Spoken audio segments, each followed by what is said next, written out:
Сәлем достар, мен Аққайнар орта мектебінің 8 сынып оқушысы Қайырбеков Азиз. Біз сіздерге ауылымыздағы су тапшылығы жайлы видеороликті ұсынамыз.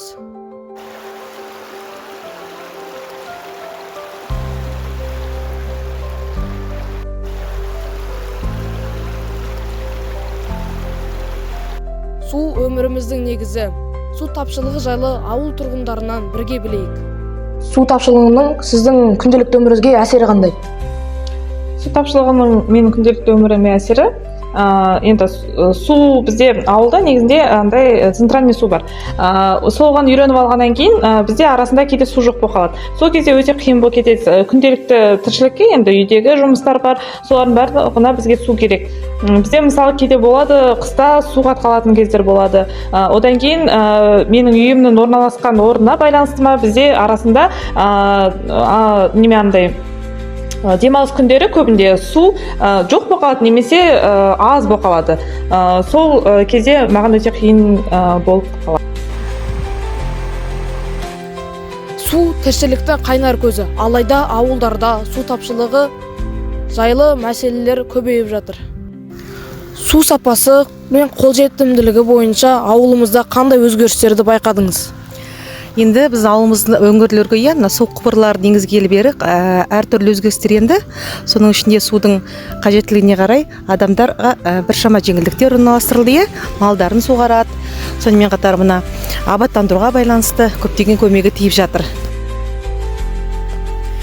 Енді Аққайнар ауылына келіп жеткен судың сапасы өте қолжетімді, адамдарға пайдасы өте көп әрі тиімді деп ойлаймын. Бұл мал шаруашылығында да, жалпы абаттандыруға байланысты да өте қолжетімді болып жатыр. Ең бір қолжетімділік мәселесі ол бізде қыс мазғанақ. Қыс мезгілінде осы судың келуінің аздығынан адамдарға кішкене қолжетімсіз болады. Чернова өзенінің кішіреуі неліктен деп ойлайсыз?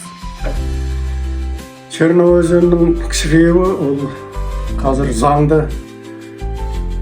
заңды дүние.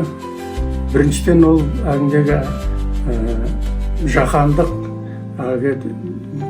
планетамыздың жердің жылынуына байланысты деп ойлаймын мен. Өйткені ол жылыған сайын биік таулардың басындағы мұздақтар бәрі еріп кішірейіп бар жатыр. Сол себептен жауын аз ғана жауады. Жауын қай жерде салқын, сол жерге жауады жазы күні. Енді қазір жалғыз осы Чернова судың басында Қауымыш деген көл бар. Соның барлық кішірейіп келе жатыр. Өйткені жаз айдарында судар жылынып кетеді. Ауыл тұрғындары су көзінен немесе колонкадан су алып, тұрмыс қажеттіліктеріне пайдаланады. Колонкамен бастаулар табиғи су көздері болып табылады. Олар ауылдың су қамтамасыз ету жүйесінің маңызды бөлігі саналады.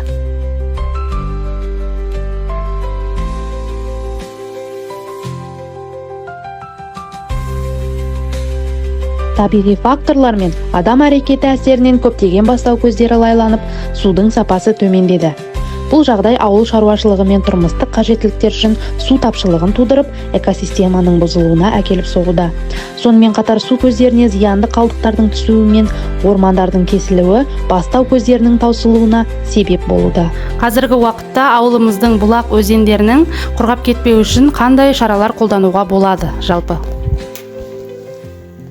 Біздің ойымызша ең басты мәселе өзеннің жағалаулары тоғайға толықтыру керек. Тоғай ағаш өсімдерін көп отырғызуымыз керек. Көлеңке болғаннан кейін суды өзіне тартып, көп испарение болмайды. Сол себепті де өзен бұлақтар арнасы толып азаймайды. Осындай жұмыстар жасауымыз керек келешекте. Су көздерінің жаңартылуы және ауылымызда жаңа су көздерін ашу жоспары бар ма болашақта? Елімізде әйгілі мақал бар ғой, бұлақ көрсе көзін аш деген. Қазіргі кезде тұрып қалған тұмаларды тазалау, бұлақтардың көздерін ашу жұмыстарын әсіресе ұлттық табиғи парктің қызметкерлері жасап отырады жылма-жыл. Өйткені бұл су ресурсы өте қажет. Өрт қауіпсіздігін болдырмауға осындай жұмыстар жиі жүргізіледі. Суды үнемдеу үшін жергілікті тұрғындармен қандай жұмыстар жүргізіліп жатыр? Және де біз тоқталып кеттік, біздің өңірде суға өте баймыз. Соның өзіне қарамастан суды қайталап үнемдеп қолдану керек. Әсіресе ауыз суын.